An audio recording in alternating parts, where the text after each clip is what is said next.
The media frenzy over Deflategate dominated coverage of the Super Bowl as Tom Brady and the New England Patriots insisted they knew nothing about game balls being intentionally underinflated before they trounced Indianapolis in that AFC Championship game. Now an NFL report says it's more probable than not that two Patriot staffers deliberately tampered with the team's footballs to make them easier to throw. And the report said it's more probable than not that Tom Brady was at least generally aware of the inappropriate activities. Fox News contributor Jim Gray asked Brady about the report at a previously scheduled event.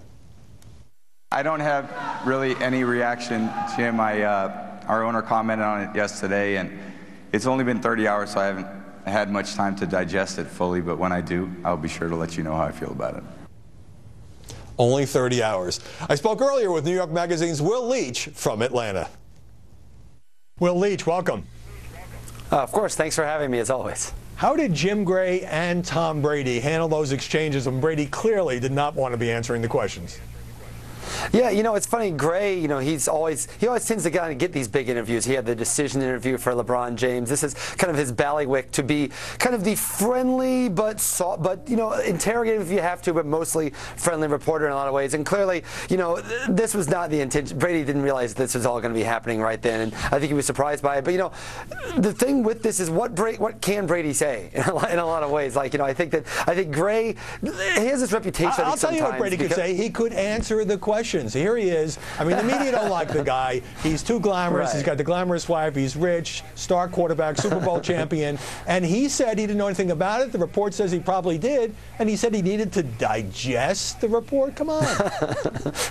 Well, yeah, of course. I generally agree with that. You know, it's funny because Brady's general vibe on this, and I have to say the one thing I do kind of agree with him a little bit about, this is the reaction that we are kind of collectively having to this is as if the Patriots and Tom Brady secretly found a way to make their touchdowns worth 10 points and everyone else's touchdowns worth 4. Right. Like, we are talking about air pressure in footballs. And I think Brady, while thinking that this is maybe a little bit of an advantage, I think has never really taken this all that seriously. And the Patriots, Belichick, who didn't even really seem to know anything about this, he definitely never took it seriously. Right. I think Brady saw it as like a very minor thing. From what you're saying, I'm getting the impression you think perhaps, just perhaps, those of us in the media who went crazy over this before the Super Bowl are pumping up this story to a perhaps extraordinary degree?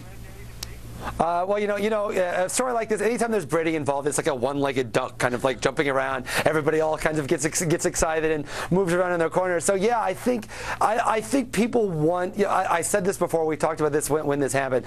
It's Brady. This is Brady and the Patriots. Ever since the Spygate situation, people have been, this gets people fired up in a lot of ways. And I think the NFL loved this story during the Super Bowl because it distracted from some of the more serious issues that were actually going on with the NFL. For this, you know, I think now that it's become a Brady thing, you kind of could see this coming a little bit when Brady had his press conference during the actual Super Bowl, because he was just like, hey, what are you talking about? I'm just here to play football. But, you know, in this report, there are these actual text messages involving a couple of equipment guys for the New England Patriots. One guy called himself the Deflater. Another one talked about talking to Tom, and he's going to take care of it, and must be a lot of stress. So I'm looking at the New York Daily News cover, Great Balls of Liar, if we could put that up on the screen.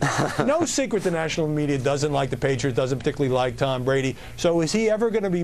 Is he going to be forever branded by the national media as a cheater? I think so. I think I would argue, if not unfairly, I would say, oh, maybe a little over the top. But, you know, it's worth knowing, even those text messages were all after, they weren't really hiding this until all of a sudden this story exploded. This was not something that they felt was really, that they really were really terrified if anyone could find out until the story exploded and they realized, wow, the media is really freaking out about this. Are we cool? But in 20 seconds, why over the top? Why do you think the media are going too far on making this into a huge scandal? Because it's, as I said before, touchdowns are still worth 7 points. It the amount of advantage that it gave him, if it actually did, is so minuscule that you would think that they were putting an air other than, they put helium in one team's balls and air in another team's balls. It seems maybe a bit much. It's certainly not decisive. The Patriots did win that game by a large margin. Will Leach, thanks very much for joining us. Of course. And Jim Gray says he gleaned what information he could from a reluctant Tom Brady in a situation that wasn't supposed to be a news interview. Media reports that Brady might be suspended in the coming week, but nothing definitive.